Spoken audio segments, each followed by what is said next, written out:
اس چیز کو آپ چھوٹا اور معمولی نہ سمجھیں کہ جو کوئی آپ کو بزرگان دین کے بارے میں شکوک و شبہات میں ڈال رہا ہے، جو کوئی آپ کو بزرگوں کے بارے میں اس بات پہ اکسا رہا ہے کہ آپ ان کے ساتھ اختلاف کریں.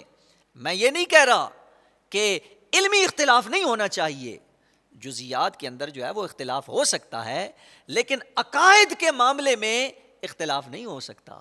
عقیدہ سب کا ایک ہے، ہر ایک نے یہی سبق پڑھایا کہ اللہ ایک ہے، ہر ایک نے یہی درس دیا کہ رسول اللہ صلی اللہ علیہ وسلم اللہ کے آخری رسول ہیں، ہر ایک نے لوگوں کے سامنے یہی بیان کیا کہ ان الدین عند اللہ الاسلام، اللہ کے نزدیک اگر سب سے پسندیدہ دین ہے تو وہ دین اسلام ہے. اگر کسی نے اس سے انحراف کیا ہماری نظر میں وہ ولی ہی نہیں ہے.